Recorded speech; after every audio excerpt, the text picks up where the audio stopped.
ডাৱৰীয়া বতৰত গধূলি সময়ত নিমখীয়া কিবা এপদ খাবলৈ কাৰণো মন নাযায়। কিনি অনা চানাচুৰ, বাদাম ভজা, চিংৰা আদি খোৱাতকৈ ঘৰতে তৎক্ষণাত প্ৰস্তুত কৰিব পৰা পিঠা এবিধৰ ৰেচিপি এটা আজি আপোনালোকলৈ লৈ আহিছোঁ। আহকচোন মই পিঠাবিধ কেনেকৈ প্ৰস্তুত কৰিলোঁ চাওঁ। এয়া মিক্সিত গুড়ি কৰি লোৱা বৰা চাউলৰ পিঠাগুড়ি হয়।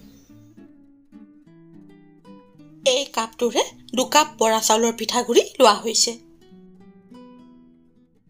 এতিয়া পিঠাগুড়িখিনিৰ ওপৰত আজৱাইন, হালধি, বেকিং পাউডাৰ, নিমখ, কুটি লোৱা কেঁচা জলকীয়া আৰু পিঁয়াজ দি ভালদৰে মিহলাব লাগিব।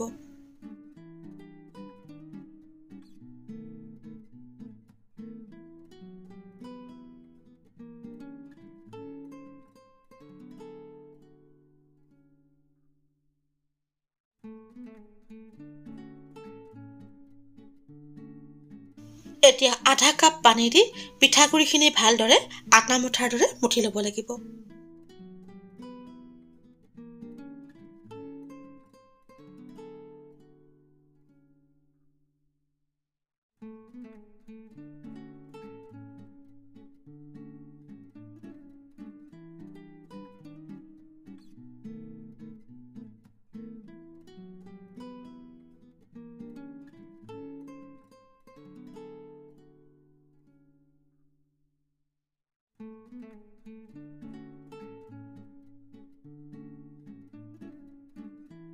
এতিয়া হাতত অলপ পিঠাগুড়িৰ মিশ্ৰণ লৈ সৰু সৰুকৈ বল কিছুমান বনাই প্লেট এখনত থৈ যাব লাগিব।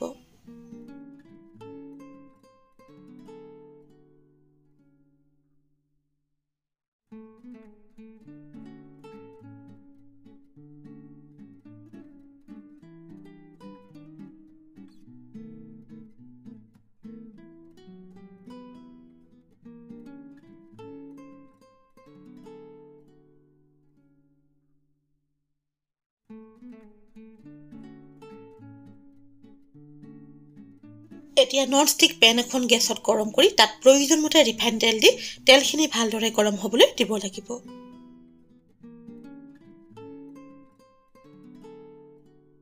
এতিয়া বনাই থোৱা পিঠাৰ বলখিনি হাতেৰে চেপেটা কৰি ঘিলাৰ আকাৰ দি গৰম তেলত দুয়োফালে ৰঙচুৱা হোৱাকৈ ভাজি ল'ব লাগিব।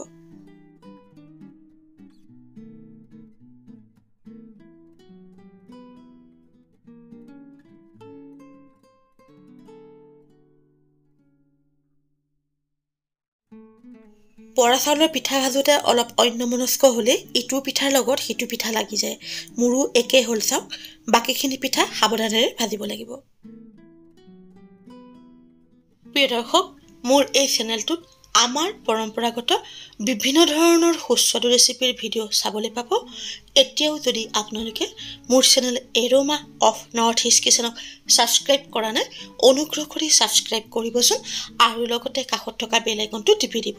তেতিয়া মই পোষ্ট কৰা প্ৰতিটো ৰেচিপিৰ ন'টিফিকেশ্যন মই ভিডিঅ' পোষ্ট কৰাৰ লগে লগে আপোনালোকে পাই যাব।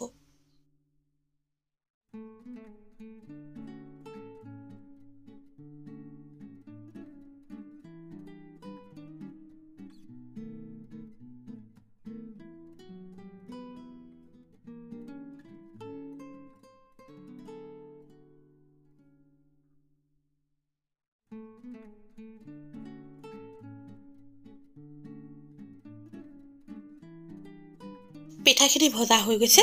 এতিয়া প্লেট এখনত নমাই থ'ব লাগিব।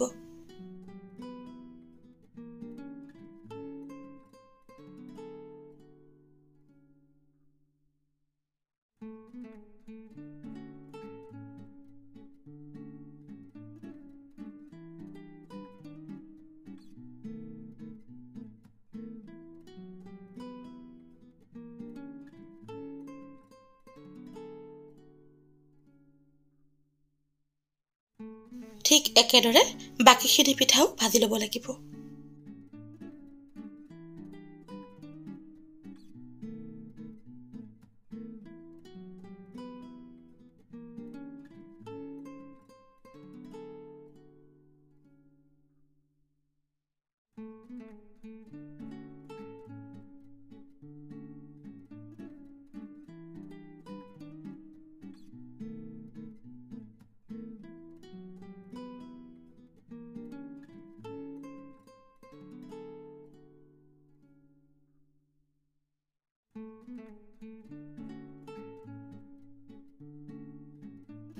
আটাইখিনি পিঠা ভজা হৈ গৈছে।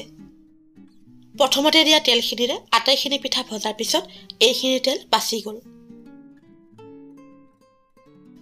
এতিয়া গৰমে গৰমে চাহৰ লগত নিমখীয়া ঘিলা পিঠাৰ জুতি ল'ব পাৰিব। ডাৱৰীয়া বতৰত এনেদৰে ঘিলা পিঠা বনাই খাই বৰ ভাল লাগে। প্ৰিয় দৰ্শক, আপোনালোকৰ যদি মোৰ এই ৰেচিপিটো ভাল লাগিছে তেনেহ'লে লাইক আৰু কমেণ্টৰ জৰিয়তে জনাবলৈ নাপাহৰিব। এনেধৰণৰ সুস্বাদু ৰেচিপিৰ ভিডিঅ'লৈ আকৌ আপোনালোকৰ ওচৰলৈ আহি আছোঁ। আজিলৈ আহোঁ, ধন্যবাদ।